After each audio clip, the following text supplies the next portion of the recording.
On est parti pour le dossier de la semaine, le dernier dossier du Team Manga Show.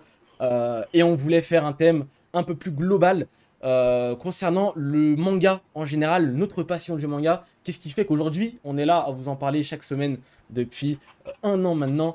Qu'est-ce qu'on aime dans ce médium-là qu'on ne retrouve pas peut-être forcément ailleurs. Comment on a accroché à ça, on va peut-être citer quelques titres qui nous ont marqué tout au long de notre vie.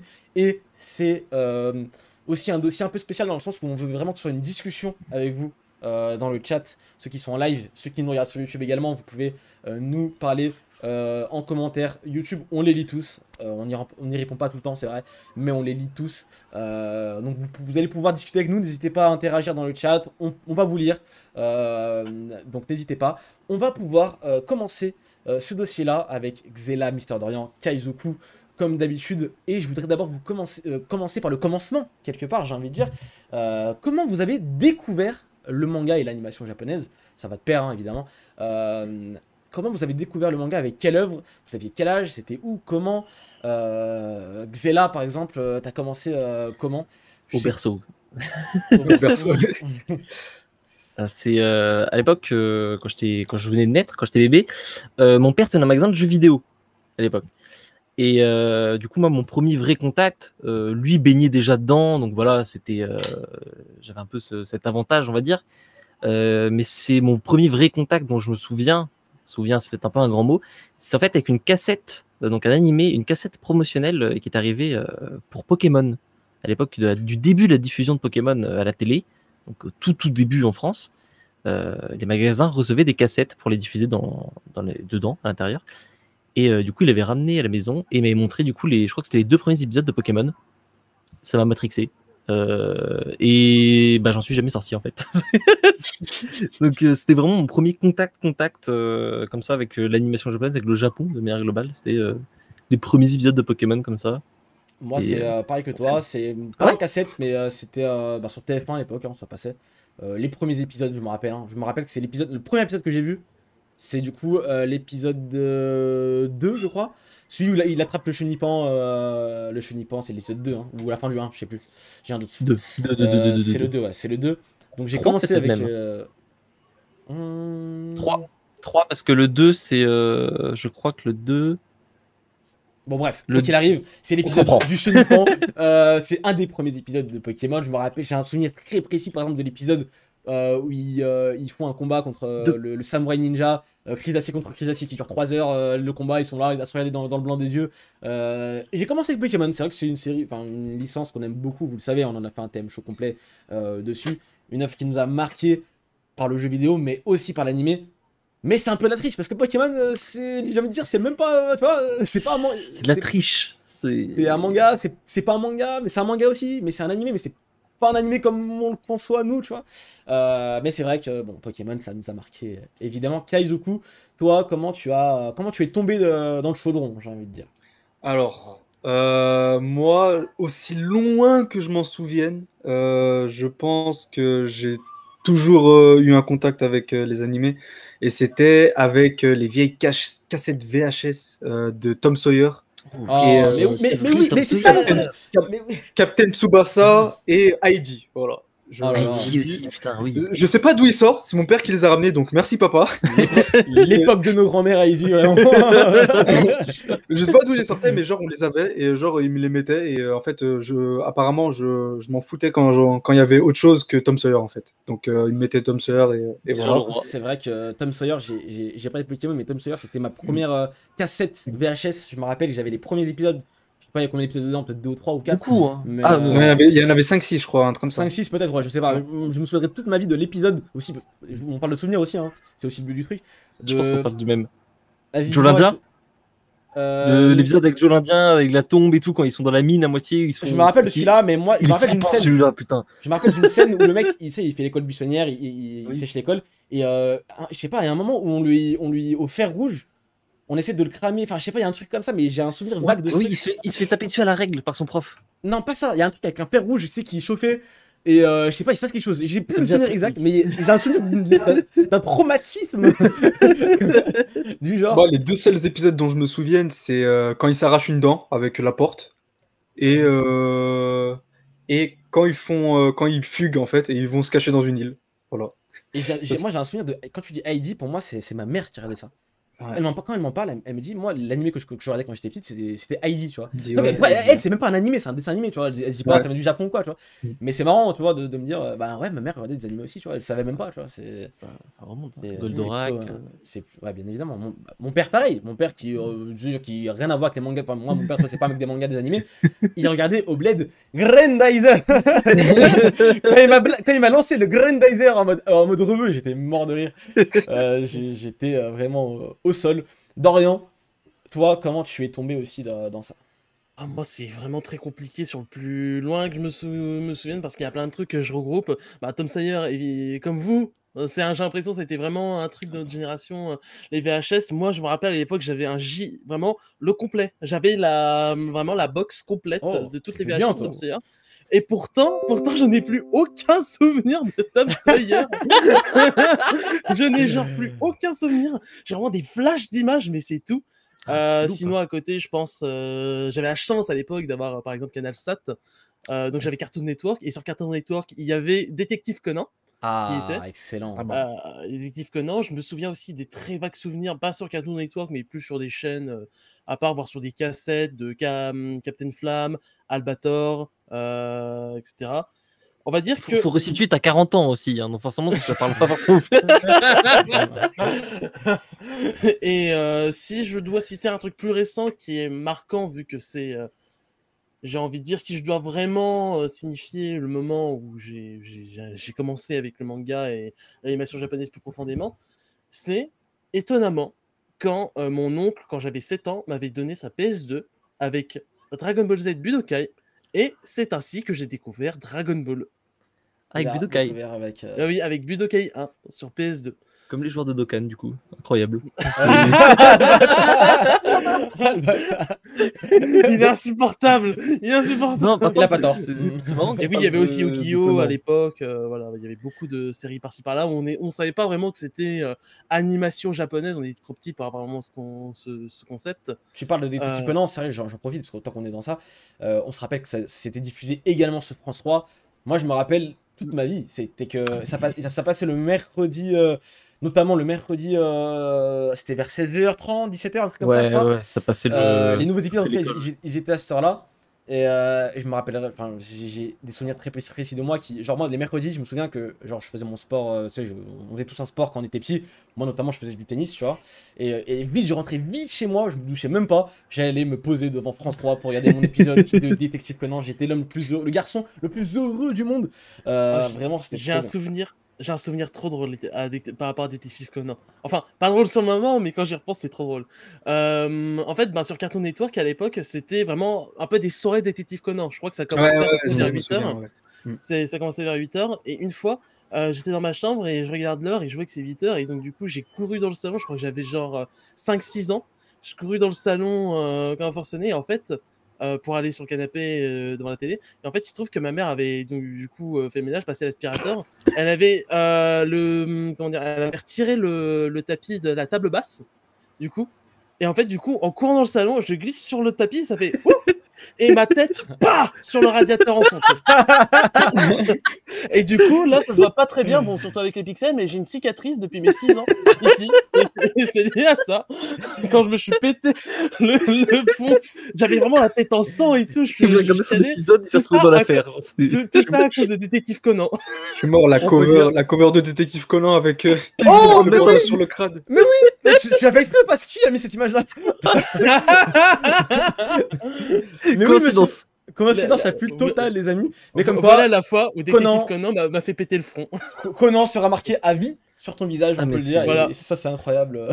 C'est incroyable. Non, mais j'y pense aussi, mais je me rappelle qu'à l'époque, quand j'allais au Bled et tout, en Algérie, du coup, pour ceux qui savent pas forcément, il y avait une chaîne qui s'appelait Spacetoon, qui diffuse que des animés, tu vois. Enfin, des dessins animés, dont beaucoup d'animés qui coûtaient pas cher, évidemment, à l'époque. Hein. On rappelle que c'était les animés qui coûtaient le moins cher au monde. Et il y avait beaucoup de Pokémon, il y avait beaucoup de Détective Conan en arabe, je comprenais quasiment rien, et j'étais là, et je kiffais ma race. C'était vraiment les meilleures périodes de ma vie. On va pouvoir aussi parler de pas mal d'autres choses, notamment, on va se concentrer un peu sur les mangas, parce qu'on a parlé beaucoup des animés là déjà. On va continuer de parler des animés. C'est quoi le premier contact avec du manga papier, le premier tome que vous avez eu entre les mains? Xela, tu rigoles. Pourquoi tu rigoles? Justement, parce que c'est flou, parce qu'évidemment, c'est une période où j'en ai eu un peu plusieurs en même temps, mais je pense que vraiment le premier que j'ai lu, en tout cas, c'était Conan. Moi, c'est Détective Conan, encore grâce à mon père d'ailleurs, qui est ultra fan de Conan. Et du coup, on lisait Conan tous les deux quand j'étais gamin, puis après tout seul quand j'ai appris à lire. Et du coup, je me souviens, à la bibliothèque, ils avaient tous les Conan qui sortaient à l'époque. J'arrivais, j'avais mes 3 cartes de bibliothèque, je prenais 20 tomes de Conan, je rentrais chez moi, je les lisais, c'était n'importe quoi. Je les faisais en boucle. J'étais dans une boucle Conan quand j'étais gamin. Notamment, et pourquoi j'ai mis cette cover-là, à cause de l'affaire de l'homme aux bandelettes. Je pense que bon, ça a dû traumatiser une bonne partie de la population. Elle est terrible, cette affaire. Elle est putain de flippante et ça m'avait traumatisé. Et du coup, genre après, je ne voulais plus lire ce tome. Je le sautais à chaque fois. Mais vraiment, l'homme aux bandelettes, ça m'a détruit. Et depuis, je ne lis pas de manga d'horreur. Ça m'a fini. Kaizoku, c'est quoi toi le premier tome de ta vie? Alors moi, ça devait être un Dragon Ball, mais vous voulez pas savoir ce qu'il est devenu ce tome. C'était pendant l'arc Cell, mais pour la petite anecdote, quand je l'ai reçu, il y avait mon cousin à côté de moi, il m'a dit ah t'as reçu un manga, l'objectif c'est de le colorier.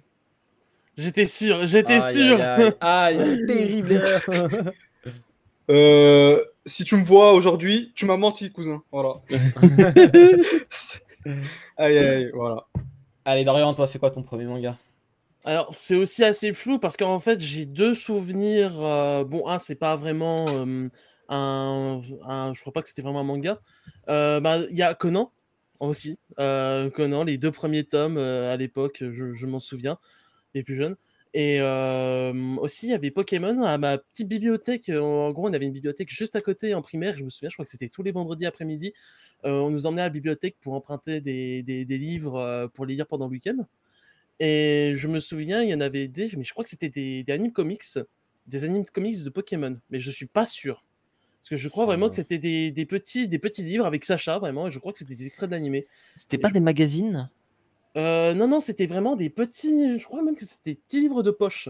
Vraiment, c'est des tout petits trucs comme ça, quoi. Ah ouais, vraiment, Bon, ça m'étonne pas hein, qu'ils aient sûrement dû faire Il y a ça. du tout pour Pokémon à l'époque.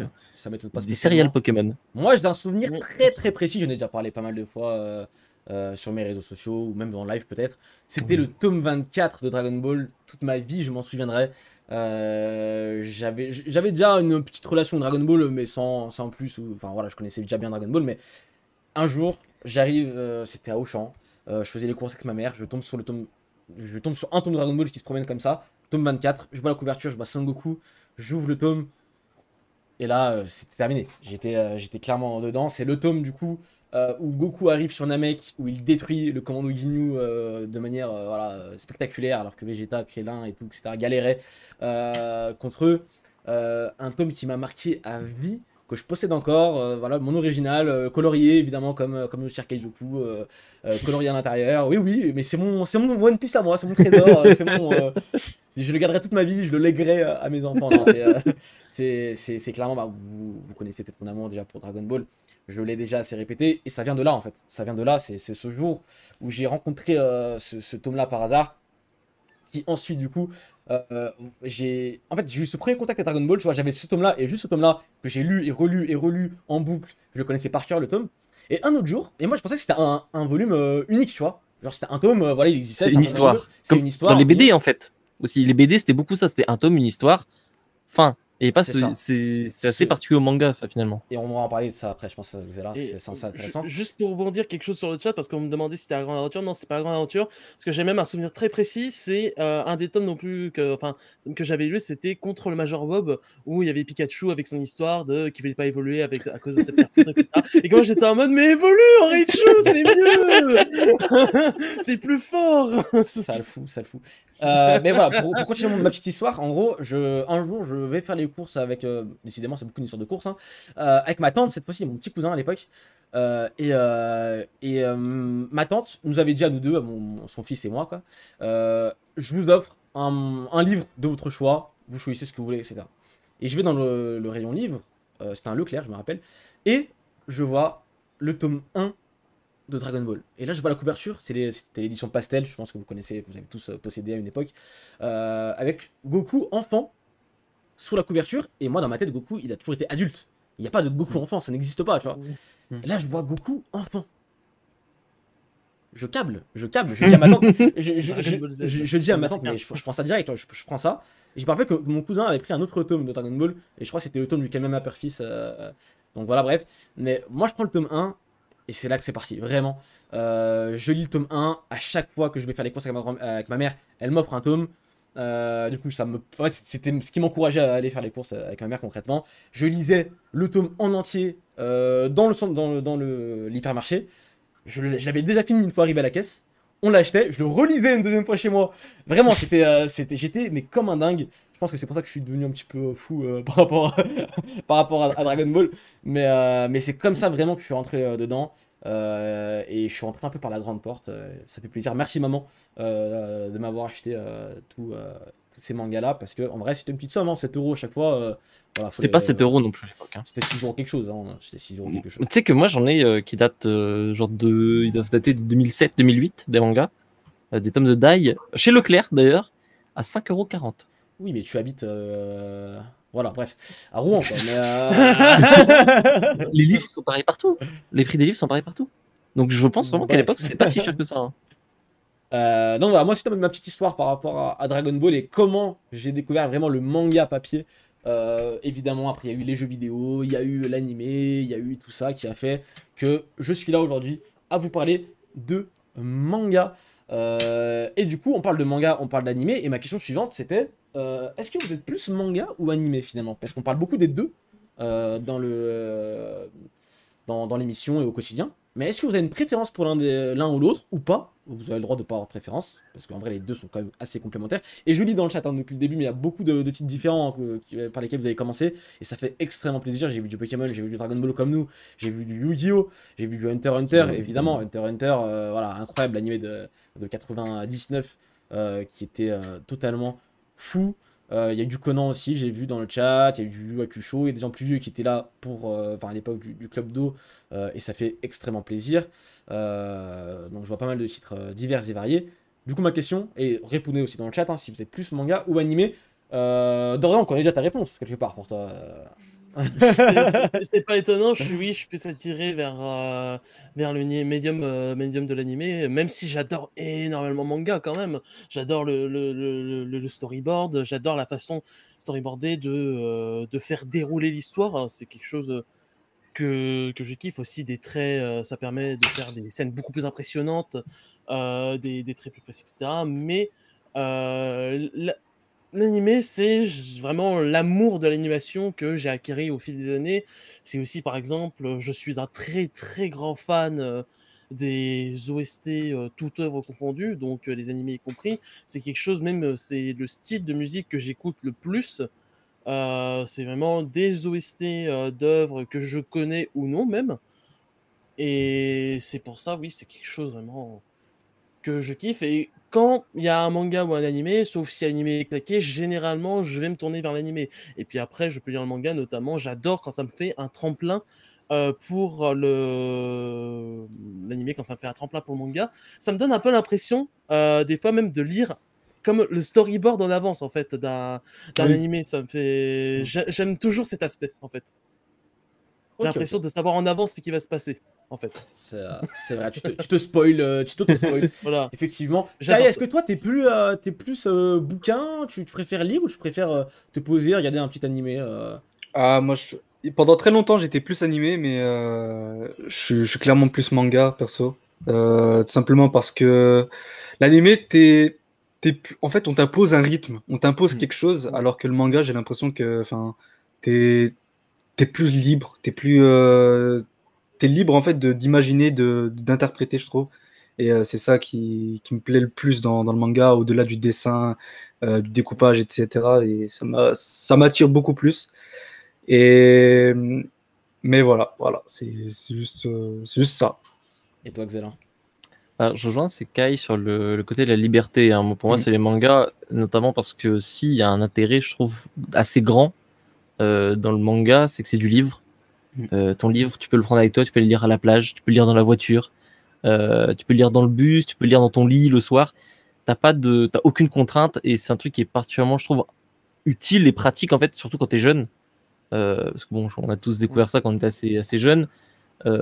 C'est beaucoup plus simple de prendre un livre, d'aller au lit, tu lis ton livre le soir, que d'aller te mettre devant la télé, tes parents ils t'attrapent et 19h30, tu te fais pull-up. Tu vois, donc il y a ce côté un peu liberté vraiment, je trouve, dans le livre, et aussi la liberté de lire, d'imaginer les voix, t'as un côté en fait d'imagination qui est beaucoup plus poussé dans le livre.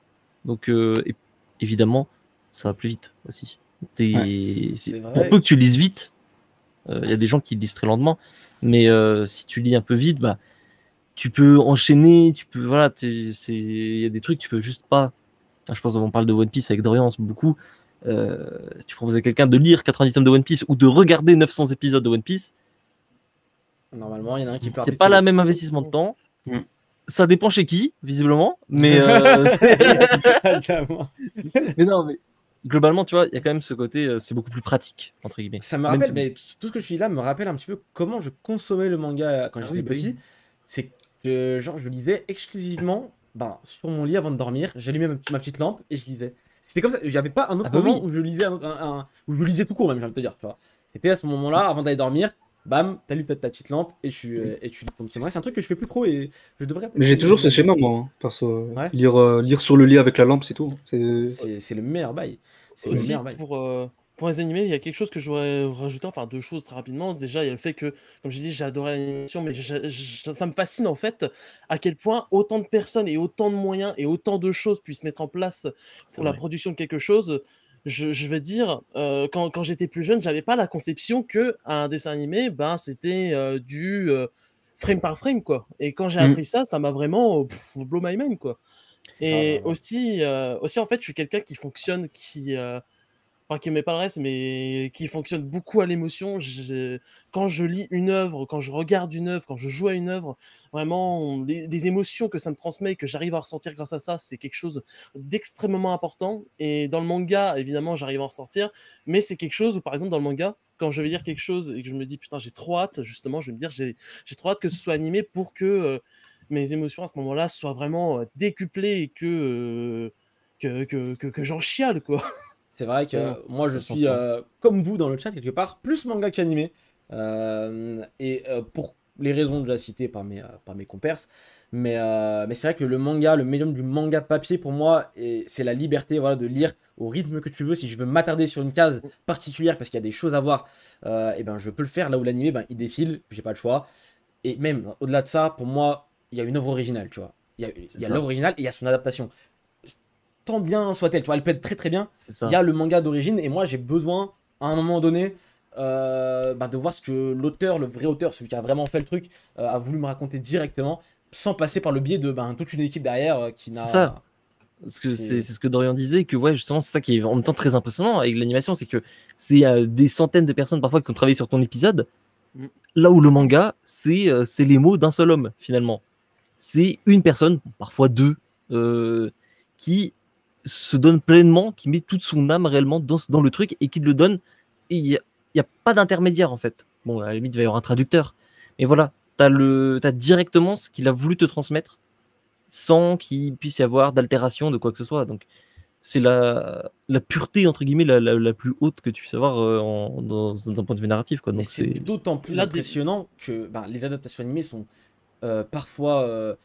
Elles peuvent sublimer des fois le manga.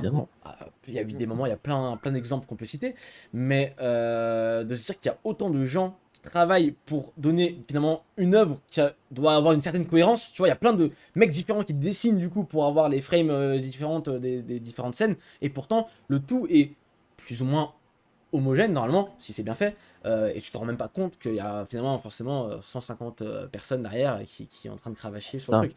Je trouve ça fou quand même, et évidemment qu'il y a plein de choses dans les animés qui sont très très cool. Les musiques notamment, on n'a peut-être pas dans le manga, on a de la couleur évidemment.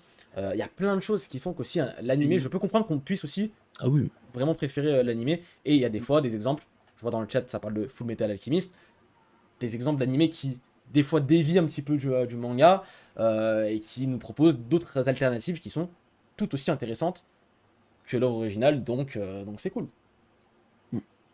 Donc voilà, moi je serais plus manga qu'animé, mais en vrai, pourquoi On aime choisir les deux. quand on peut profiter de ces deux monstres, les amis, j'ai envie de dire. Exactement. Manga pour les mangas et animé pour les animés originaux, parce que souvent les animés Mm. originaux ont des adaptations en manga. Et par exemple, je pense l'exemple qui me vient en tête, et je pense qu'on en parlera sûrement un moment dans la soirée, Gurren Lagann, il y a un manga Gurren Lagann.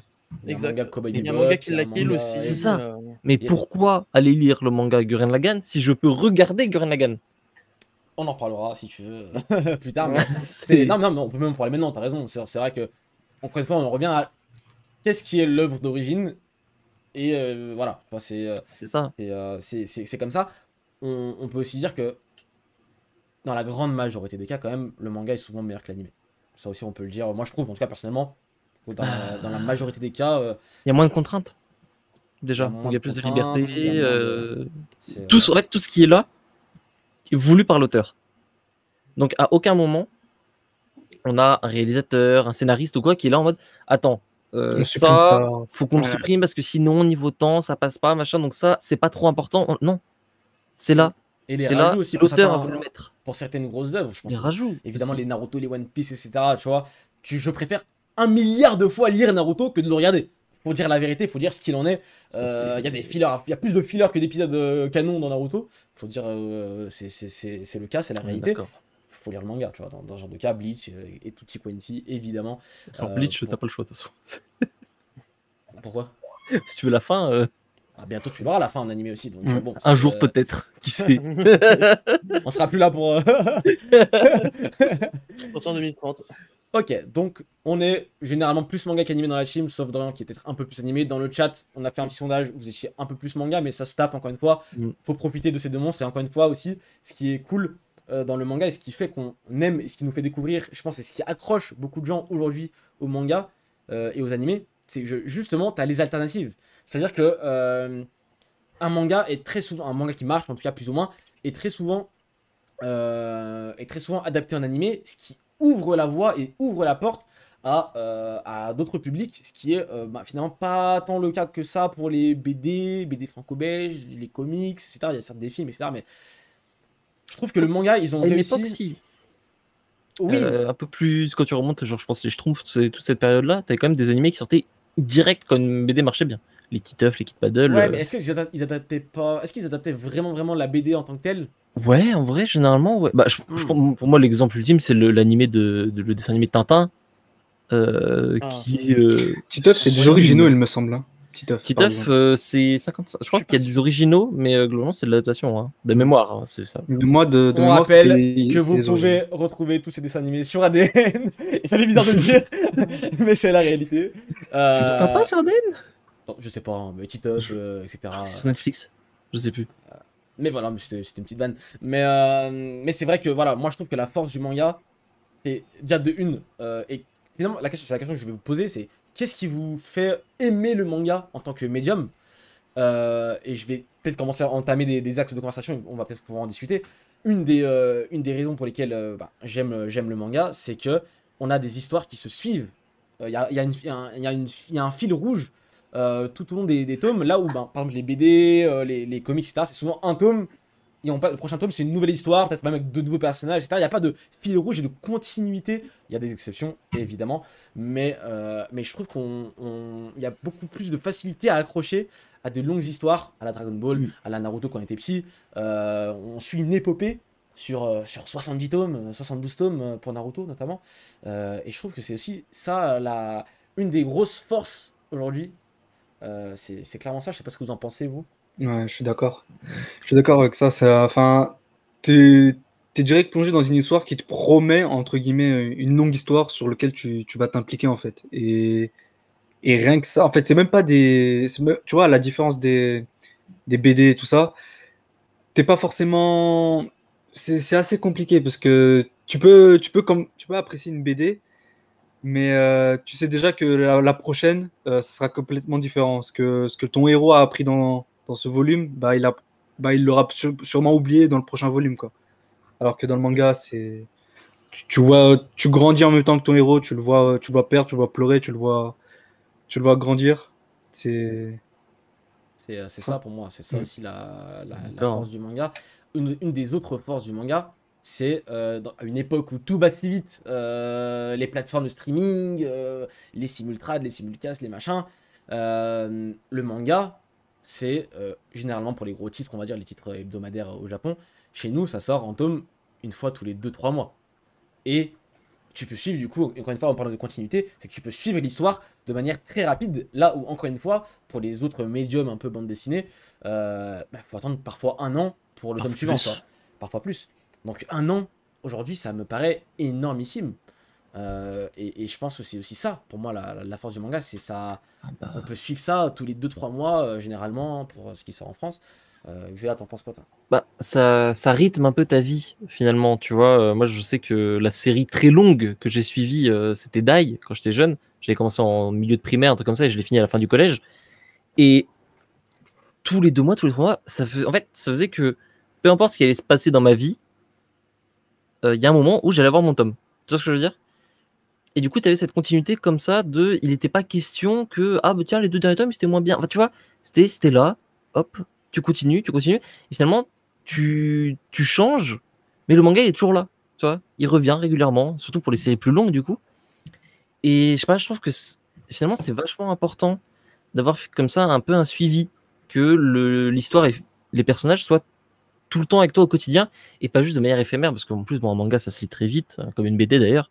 Une BD, si tu la lis maintenant, là, et que le prochain tome sort dans 2 ans, est-ce qu'on peut dire que c'est vraiment un truc qui t'a accompagné sur 2 ans? Non, tu vois. Non. Et c'est pour ça que je pense qu'il y a une attache émotionnelle qui est beaucoup plus forte sur le manga, de manière générale, hein, évidemment, parce que comme ça, c'est ces trucs que tu suis et qui te suivent en parallèle, tu vois. Et du coup, forcément, bah, t'as envie de connaître la suite, et en même temps, même dans 10 ans après la fin d'une série, tu as toujours le même affect pour la série. Tu vois ce que je veux dire? C'est pour ça qu'on voit souvent des gens qui, par pure nostalgie, vont aimer des trucs qui finalement sont peut-être pas si bons que ça, ou des trucs comme ça, mais t'as quand même cette affection pour le truc parce qu'il t'a suivi vraiment longtemps, tu vois.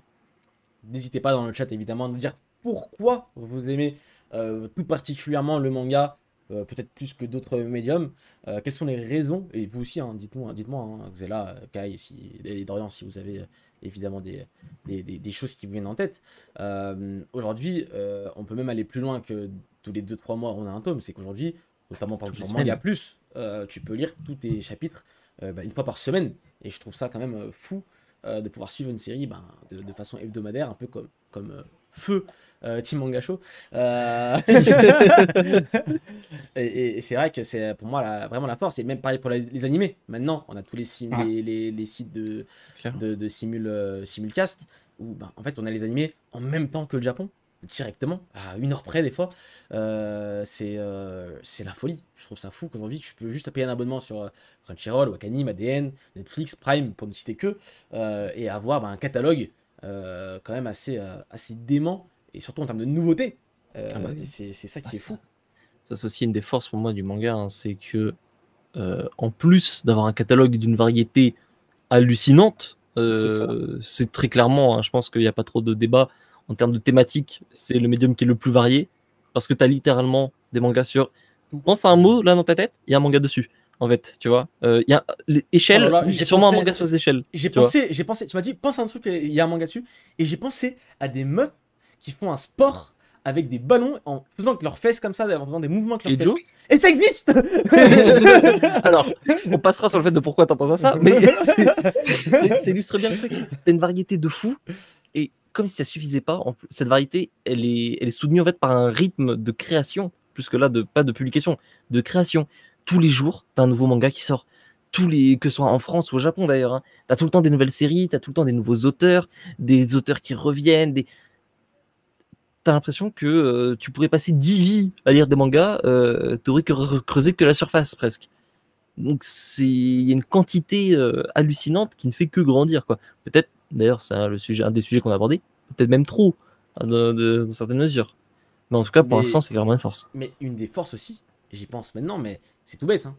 Mais combien de mangas dont le sujet de base, vous en foutiez totalement, qu'ils ont réussi à vous donner limite une passion pour ce thème-là, à la fin du manga, tellement c'était la folie. Je pense à Aichi 21, moi le football américain, désolé, j'en ai rien à carrer de base, mais rien à carrer, et pourtant, Murata a réussi à me faire accrocher au truc. Et le scénariste, j'ai oublié son nom, excusez-moi, de chez 21. mais- Inagaki Là, C'est ça. plus récemment, c'était quoi? C'est Shine.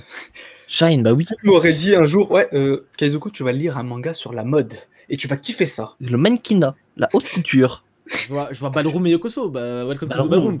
Moi, je suis désolé, la danse, merci, mais pas pour moi. Merci. Et pourtant, Et quoique. pourtant, aujourd'hui, Encore Un manga sur le koto, une putain de harpe japonaise, tu vas adorer. Voilà, c'est. Mec, Je- le go... Monsieur, vous deviez pas en parler d'ailleurs dans vos lectures de la semaine. Bah, si, tu l'as passé. Je l'ai pas. Quelle hérésie. Quelle hérésie. Oh, le culot, putain. Quelle hérésie.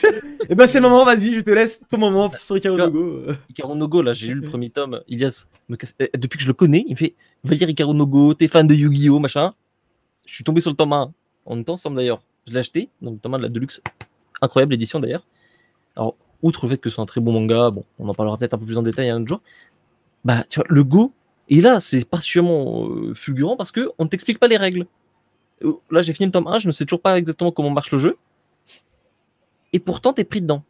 Et pourtant, t'es impliqué dans une histoire d'un jeu que tu ne comprends pas. C'est comme si là, demain, je vous mettais devant une table d'échecs, je vous ai jamais expliqué les règles, tu vois, regarde, et t'es comme un fou dessus. Ça n'a aucun sens. En vrai, quand tu réfléchis 2 secondes, c'est complètement con. Qu'est-ce que c'est que ce bordel? Et pourtant, ça marche. Je parlais d'Aichi 21, mais on peut citer Dr. Stone. Dr. Stone, à la base, Dr. Stone, la science. tu vois, c'est de la science. Il y a- Ok, c'est hyper Il y en a c'est hyper combien qui intéressant, n'aiment pas mais- les. j'ai fait un bac ES, moi. J'ai rien à Il y en a combien qui n'aiment qu'est-ce pas qui les se maths ici, mais qui pourtant regardent Dr. Stone, quoi. C'est tu ça. vois, genre, Dites-nous dans le chat des mangas dont le thème de base vous en foutiez totalement, voire même vous rebutez carrément. Et pourtant vous êtes pris dedans. J'ai vu Aishu tout à l'heure dans le chat pour le volleyball, le Fire Force pour les pompiers. C'est vrai que comme Ah, tu n'aimes pas les pompiers, donc t'aimes pas qu'on te sauve la vie ici. Hein. Bizarre. Non, mais si, laissez-moi crever. Je vois Major pour le baseball, effectivement. Moi je peux citer par exemple Kaiji. Kaiji, c'est un chômeur qui fait rien de sa vie. Et pourtant, ils arrivent à me raconter une histoire de fou autour de lui et je suis pris dedans. C'est n'importe quoi. Hippo pour la boxe. Bon, après, la boxe, c'est comme stylé de base. On n'a pas non plus. Blue Period, récemment, c'est vrai. Récemment, Blue Period, moi qui suis rentré dedans directement. Les carnets de l'apothicaire. Mais jamais de ma vie, je me serais dit, je vais kiffer un Dumbbell pour manga la d'une muscu. meuf qui fait du mélange de fleurs et de plantes pour soigner des poisons et bref. Ça n'a La pas de voix sens. du tablier. Il y a Blue Lock, il y a des gens C'est qui un aiment pas homme le foot foyer. et qui pourtant regardent. Il y a Food Wars, des gens qui aiment pas la cuisine, qui aiment pas manger, donc j'imagine, mais enfin bon, c'est bizarre. Non, c'est hallucinant hein, quand il pense. C'est tant de C'est tant de thèmes qui ne se ressemblent pas les uns les autres et qui pourtant nous font accrocher. Et il y a une pluralité finalement de thèmes abordés dans le manga qui en font pour moi un médium extrêmement riche. C'est un truc de ouf. C'est un truc de ouf. Parce que c'est vrai qu'on parle beaucoup on connaît tous les gros shonen Neketsu, etc. Mais il y a plein de titres qu'on ne connaît même pas forcément qui parlent de thèmes divers et variés. Silver Spoon. Dans le chat, Silver Spoon. Un manga sur la ferme. Sur des fermiers. Tu m'aurais dit, je kifferais un manga sur des fermiers que je ne t'aurais jamais cru. Et pourtant, Hiro Murakawa l'a fait. Je trouve ça dingue. C'est super fort. Hein. Et c'est vraiment. Ça, pour moi, c'est la grande particularité du manga, c'est de réussir à t'accrocher sur des thématiques dont, à l'origine, t'en as rien à faire. Je me bute à Yuru Camp. Je déteste le camping. Je déteste ça. Je n'aime pas ça. C'est une capacité à te rendre un truc fascinant, genre. C'est vraiment un don, ce truc. Hein. Rendre quelque chose de banal fascinant, tu vois. Genre. Il y a aussi un des autres trucs dont on peut parler, c'est que pour certains mangas, en tout cas ceux qu'on finalement on aime le plus, ceux qui nous ont marqué dans notre enfance et dans notre vie, c'est souvent des mangas qui ont des messages, des beaux messages pour la plupart du temps. Ça raconte des choses qui peuvent nous servir dans notre vie indirectement aussi de tous les jours. Évidemment pour le Neketsu, le shonen Neketsu, tout ce qui est l'abnégation, l'amitié, se dépasser, le courage, ce genre de qualité finalement qu'on peut qualifier de basique aujourd'hui, mais qui en vrai ont forgé indirectement notre vie. Je pense à One Piece, c'est vrai que les pirateries, voilà, les pirates, moi j'aime bien, mais sans plus, tu vois, c'était pas non plus le truc de ouf, mais c'est vrai que c'est un truc de ouf. Donc il y a aussi beaucoup de messages, et de belles choses derrière. Et c'est important également d'en parler. Variété dans les messages d'ailleurs aussi, hein. Parce que Bien sûr. forcément, voilà, tu parles du shonen, du neketsu, qui a de très bonnes valeurs, hein, qui, bon, je pense d'ailleurs, vu qu'on est tous tombés dedans gamin, ça a dû nous matrixer et avoir une vraie influence sur notre personnalité. Mais outre ça, je pense à un truc comme Kaiji, dont tu parlais tout à l'heure.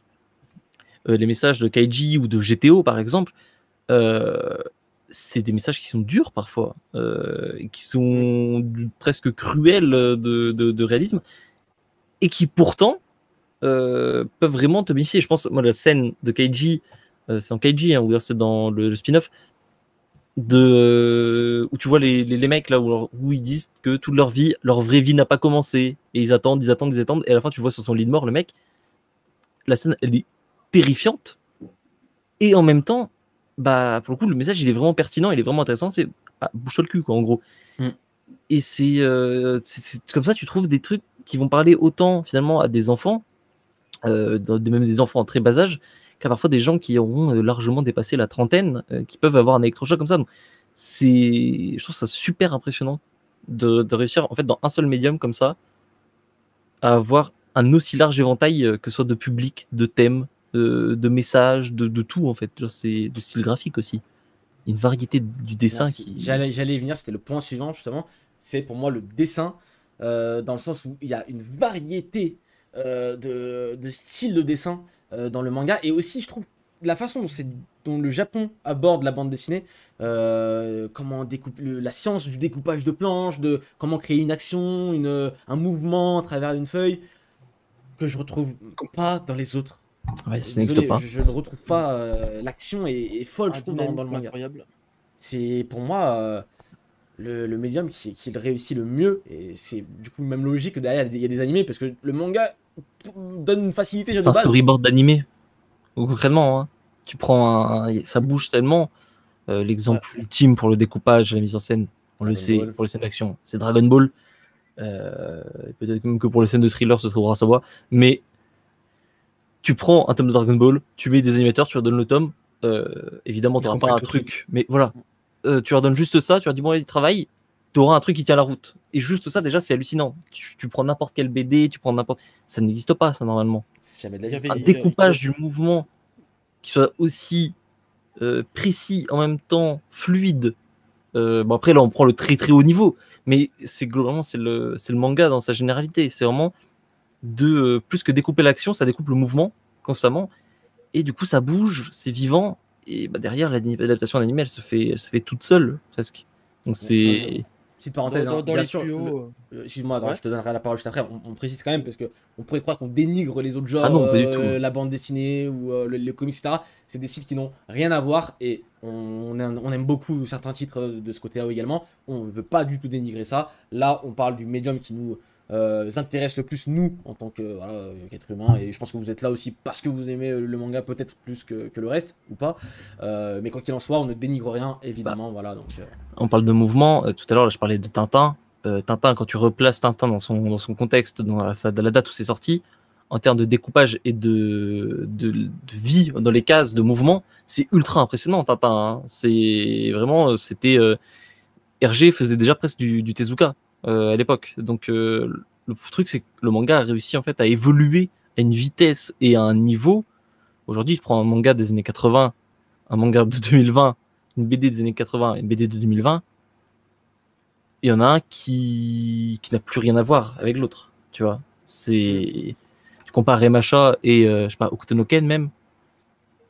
et pourtant, Octonoken, très très fort aussi. Hein. Et pourtant, Très, Okutonoken, très t'es déjà très très fort. C'est même largement en avance sur son. Ouais, t'as choisi, je pense, le pire Gentil, exemple parce que bon, Octonoken, c'est Non, clairement. mais tu vois très, ce que très je veux fort. dire. C'est Ouais. si tu prends même Devilman, tu vois, pour prendre un truc un peu plus Senseiya ou. Ouais. Senseiya. Yes. Dorian, tu voulais dire quelque chose sur moi si tu t'en souviens. Ouais, non, j'allais juste te dire que après, par rapport à Xal qui disait que le manga c'était, on pouvait dire le storyboard d'un animé, il y a des mêmes qui poussent vraiment à fond ce concept. Je pense à Murata, surtout dans One Punch Man, où on a littéralement des vidéos où tu as l'impression que c'est de l'animation pure juste avec les cases. Il y a des qui vont jusqu'à là. Oui, Juste pour dire. oui. Non, mais On c'est s'en souvient la clairement. scène avec Sonic où il y a, où il y Le a coup de poing, plein de là. cases qui font tout le tour de Saitama avec les mouvements de Sonic. Totalement, totalement. Je vois dans le chat que ça cite Akira, qui est un de mes mangas préférés Akira, ever, mais c'est. et un des mangas les plus importants de l'histoire de l'industrie. C'est une.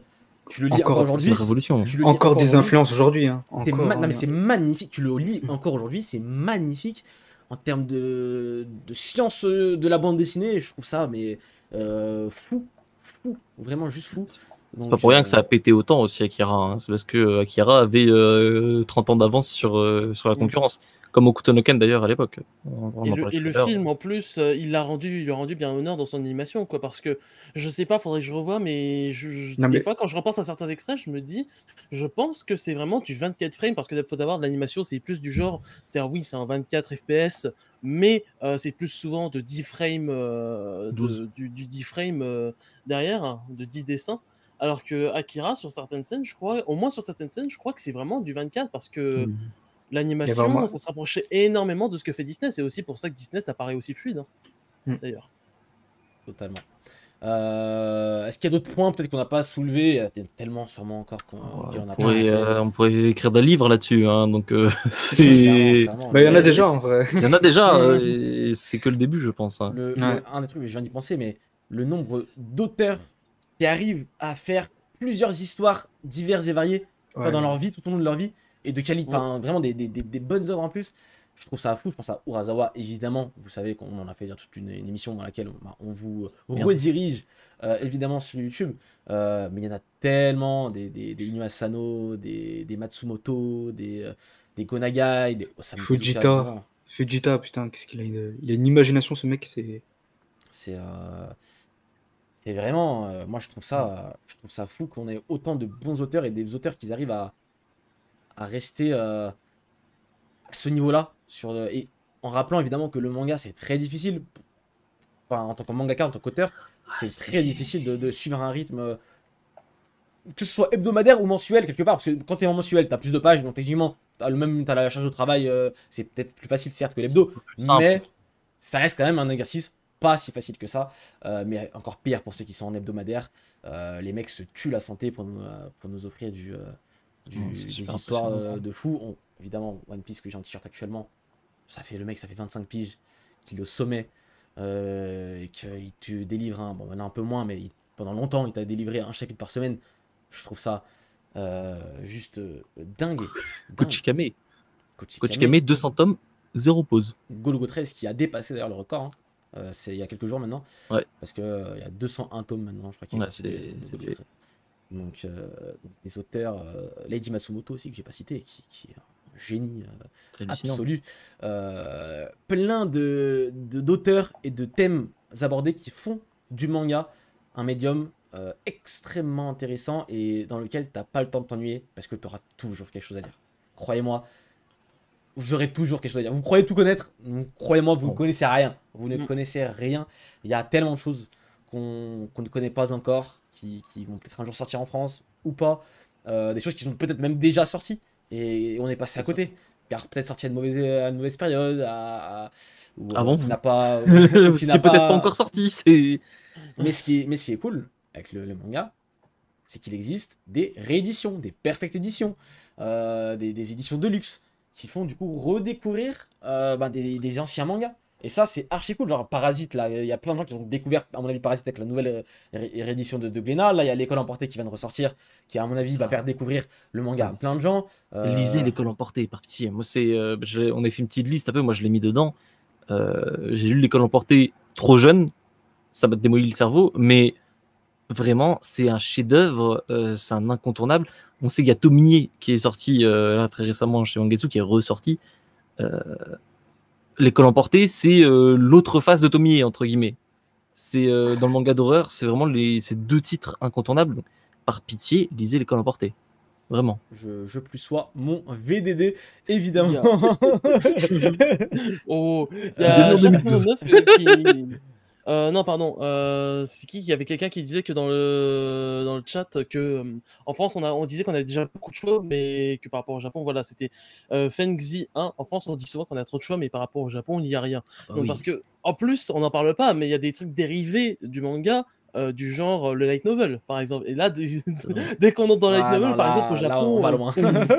Là, c'est bon, on va pas rentrer dans ce débat-là, ah oui oui mais oui oui, évidemment. évidemment que la nouvelle, c'est encore un autre média, donc, sur lequel on ne parle pas vraiment tant que ça, finalement. On a fait une On en a émission déjà parlé, dessus, on en a fait avec une la émission, nouvelle, d'ailleurs, qui se porte très bien, ça fait plaisir hein, de les c'est voir mérité. annoncer des nouveaux titres et continuer à vivre. Ça fait extrêmement plaisir. Je vois dans le chat que ça cite 20th Century Boys, évidemment, il y a eu la réédition, la Et la nouvelle édition réédition de réédition. chez Panini, bah bien sûr, mais c'est aussi, moi je trouve, une force. Je pense, on parle de Dragon Ball depuis le début, parce que c'est un manga que j'en ai parlé hier dans le Glénat Festival.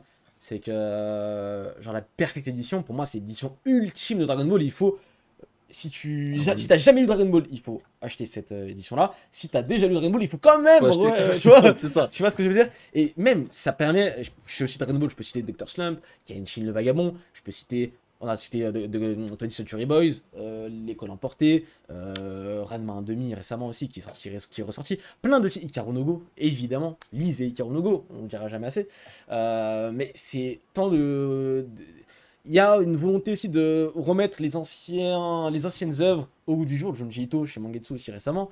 Voilà, c'est constamment aussi ça. Tu vois, le manga, c'est que tu peux autant lire une œuvre qui est sortie en 2020 qu'une œuvre qui est sortie en 1986 et kiffer ta vie. Tu vois, et kiffer ta vie et ne pas non plus être trop perdu entre les deux. Alors évidemment, il y aura des gros changements. Mais Fullmetal Alchemist, magnifique, Perfect Edition. Mais c'est magnifique le manga pour ça aussi, tu vois. Faut pas hésiter à faire preuve de curiosité. C'est un Ouais. truc que parfois les gens ont un peu de mal, notamment quand il faut mettre la main au porte-monnaie, ce qui est complètement compréhensible. Mais que ce soit en librairie ou même en bibliothèque, hein, les bibliothèques servent aussi à ça, notamment parce que les bibliothèques ont souvent des catalogues qui peuvent être différents de ce que vous allez penser à acheter en librairie. Euh, Vous allez et vous prenez un truc au hasard. Même sans regarder la couverture, quoi. Tu prends un tome 1, tu prends un truc à droite, à gauche. Et vraiment, genre, ce serait dommage, en fait, de se limiter à quelques magazines, quelques genres d'histoires, quelques auteurs. Quand tu as un panel de fous, surtout qu'on a la chance d'habiter en France, qui est juste, après le Japon, le meilleur catalogue au monde en termes de manga. Donc profitez-en. Lisez des trucs qui vont pas vous plaire. C'est super important C'est important ça. de savoir ce que t'aimes pas, d'avoir des trucs ça. vraiment des standards, de dire non, ça j'ai trouvé ça nul. Bah, ça va te permettre d'apprécier infiniment plus derrière quand tu vas lire un bon truc. Et vraiment, faut pas hésiter à sortir un peu de la zone de confort sur le manga parce que c'est tout une porte qui t'en ouvre 10 000 derrière, quoi. Donc, ce serait dommage de rester coincé. Et ce qui est fou en France aussi, c'est qu'on a une chance d'être un pays un peu du livre, dans le sens qu'on a beaucoup de librairies en France, ce qui n'est pas le cas dans d'autres pays. Et on a une chance d'être dans le manga et d'être dans un réseau finalement de passionnés, je trouve. Vraiment, les mecs qui tiennent une librairie de manga, c'est obligatoire qu'ils sont. C'est obligatoirement des passionnés. Dans les sens, je ferais pas ça tout simplement. Et ce qui est cool, c'est d'aller se rendre en librairie, parler avec ton libraire. Il va te conseiller des choses, tu vas lui parler de choses que tu as aimées, que tu n'as pas aimées. Il va te conseiller des choses sur lesquelles tu n'allais pas forcément partir. Et je trouve ça fou et c'est une vraie chance qu'on a, donc profitez-en les amis. Je vois dans le chat, il y a plein de titres cités, il y a plein de titres qu'on n'a pas cités. Je pense à Berserk, évidemment, qui est fou. Il y a Prisonnier Riku, dont on a parlé un petit peu plus tôt. Taniguchi, un auteur de renom. Depuis tout à l'heure, on cite tellement de titres et on en a cité peut-être un dixième de tout ce qu'on connaît, de tout ce qu'on aime finalement, dans le manga comme dans l'animation. Et c'est même pas un millionième de tout ce qui existe, quoi. Donc, exactement. Et ce qui est fou, c'est que pour moi, si t'es fan de manga ou fan d'animé, tu ne peux pas t'ennuyer dans ta vie. Entre guillemets, il n'y a aucun moment où tu peux dire oh, je fais rien et je vais regarder les anges de la télé-réalité et les Marseillais à Mykonos. Ça n'existe pas chez nous parce qu'il y a toujours. là il juge par contre. Désolé les amis. Peace. Autant la BD. Il est pas... Peace les amis, mais on n'est pas ensemble. Mais voilà, c'est-à-dire que je m'ennuie. T'inquiète pas qu'il y a des mangas ici là qui m'attendent. Il y a des animés qui m'attendent. Tu vois, j'ai jamais un moment où je vais me dire j'ai rien à... Oh, je m'ennuie, j'ai rien à faire. Tu vois, ça me fait... Entre ça et le jeu vidéo, franchement, t'as le temps, t'as jamais le temps de t'ennuyer. Et c'est ça qui est très cool. J'aimerais qu'on parle un petit peu de vos œuvres un petit peu favorites maintenant.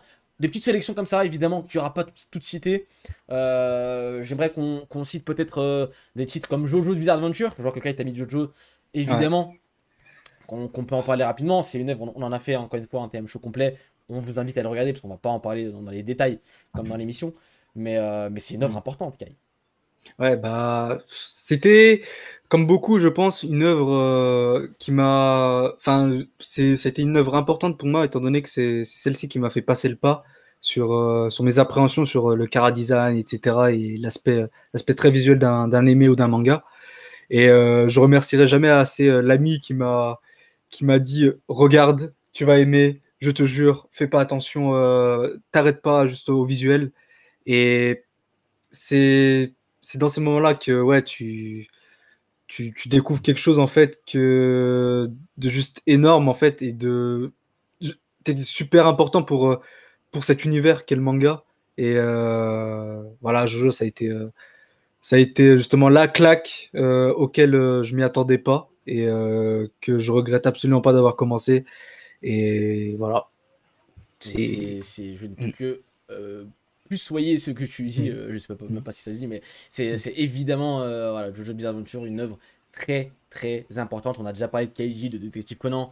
On a parlé succinctement de GTO, mais c'est vrai que c'est un manga très très bon qu'on a beaucoup aimé. Les Conan Portés, on en a aussi parlé. Dai, Xela, c'est ton manga préféré. Que dire? Non, moi, il y a un truc dans la liste que j'ai mis qui. Alors, pour le coup, c'est pas non plus un. Genre, je le mettrai pas dans mon top 10 ou quoi que ce soit, mais il s'agit de Negima. Donc, je pense, bon, on connaît l'auteur de Lovina, voilà. Negima, parce qu'en fait, moi, c'était ma première un peu. J'étais au collège quand je disais Negima, j'étais en 6ème. C'était la première fois que j'ai vraiment l'occasion d'échanger avec quelqu'un sur le manga. Et ça, c'est un truc dont on va pas trop parler, l'aspect communautaire du manga. C'est le manga qui rassemble, parce que je me souviens très bien, Déborah, hein, si tu regardes, on était en 6ème. Déborah elle avait tous les tomes de Negima, elle me les prêtait. Et du coup, à chaque fois il y avait un tome qui sortait, on discutait comme ça de Negima. Et je pense que c'est en partie grâce à ça que je suis là aujourd'hui, tu vois. Parce que de passer en fait le cap de lire dans son coin à lire avec des gens, de lire et de discuter avec des gens, de partager comme ça sa passion, c'est un truc qui, je pense, est particulièrement présent autour du manga, notamment parce que en fait c'est dans l'ADN notamment du manga. Il y a le système des votes, des ventes, de popularité et tout. C'est un truc qui est très important, l'avis des gens, et naturellement ça, de par son système notamment de publication hebdo, ça incite à la discussion. Le manga, ça incite à l'échange, et moi vraiment ça m'a ouvert des horizons de me dire en fait c'est trop cool, tu lis un truc, t'aimes bien, et en plus après t'en parles, et du coup tu passes un bon moment parce que tu parles d'un truc que t'aimes bien avec d'autres gens qui l'aiment bien et t'échanges dessus. Ce qu'on fait au quotidien maintenant, c'est ça, via Team Manga, et même avant nos réseaux sociaux, même avant déjà. Mais... Donc, c'est vrai que c'est quelque chose d'extrêmement important et qui est trop cool, je trouve. C'est que oui, je vais lire le dernier manga et je peux en parler avec tellement de gens aujourd'hui, que ce soit mes potes, que ce soit sur internet, que ce soit sur Team Manga. Je regarde le dernier animé, je peux en parler, tu vois, et directement, et on donne nos avis, on échange. C'est peut-être même le truc le plus important aujourd'hui, enfin, une des choses les plus cool qui soit, je trouve, avec le médium du manga, et ce qui fait qu'on en parle autant et qu'on aime autant en parler, c'est clairement ça. On peut continuer encore à citer. Dorian, je vois que tu as mis des animés de malade mentaux, évidemment. Gurren Lagann. Gurren Lagann, c'est incroyable.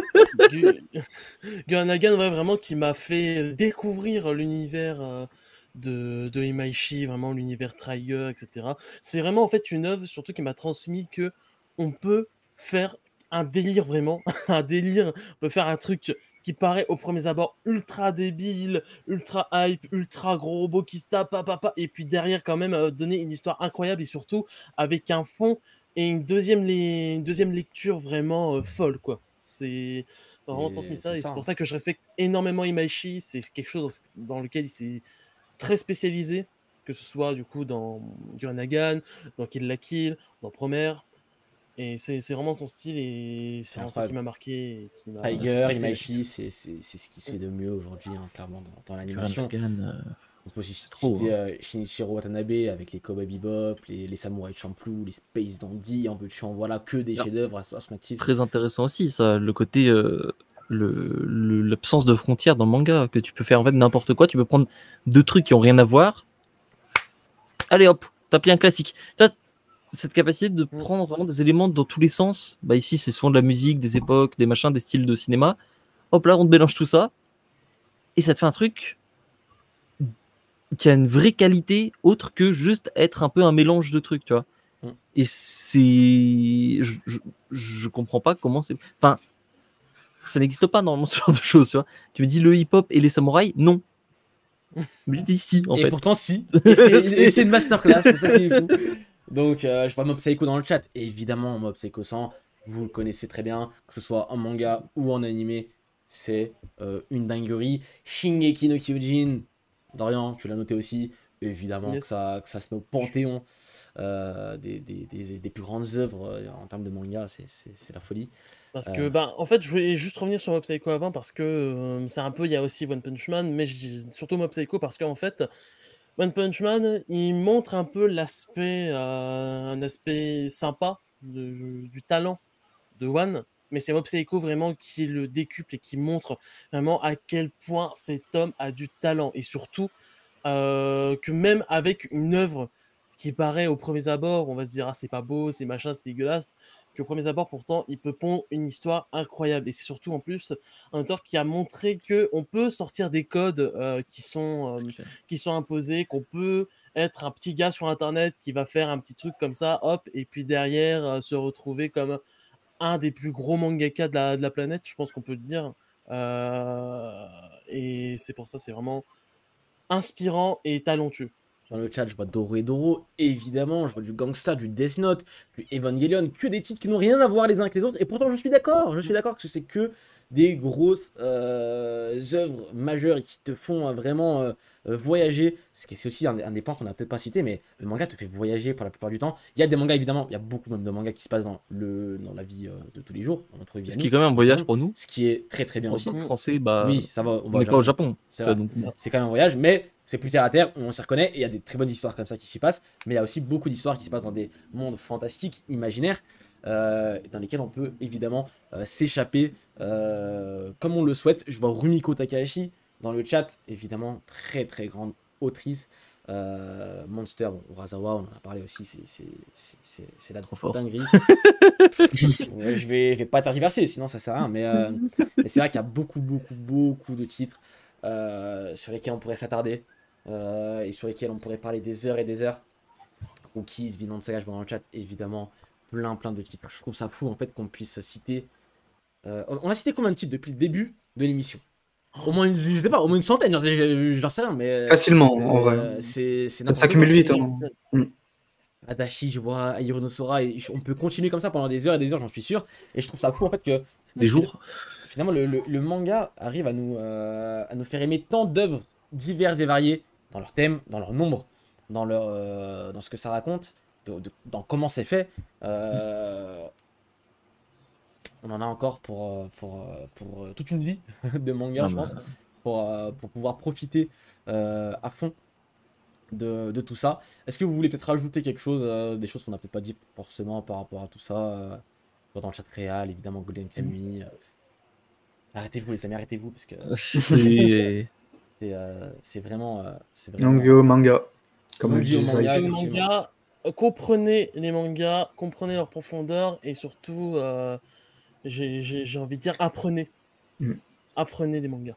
Si vous aimez, partagez-les, c'est tout.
Bon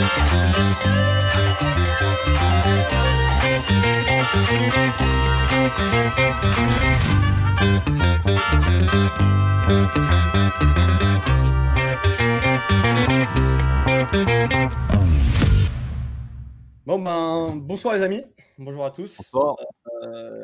Alors aujourd'hui, je vais vous présenter une toute nouvelle émission qu'on lance prochainement. Bon, aujourd'hui c'est le pilote. Ça va s'appeler le Chimanga Show. C'est une sorte de nouvelle branche du site chimanga.fr pour ceux d'entre vous qui connaissent. Et du coup, on parlera de toutes les news manga de la semaine, animés de la semaine aussi. On parlera de toutes les sorties manga. On traitera un peu de tous les sujets qui tournent autour du Japon. Pour ça, je ne serai pas seul du coup. J'ai une petite team d'Avengers, de chroniqueurs que je vous concocte, que je vous présente aujourd'hui. みんな、また会おう。だって、ショーはまだまだ続くから。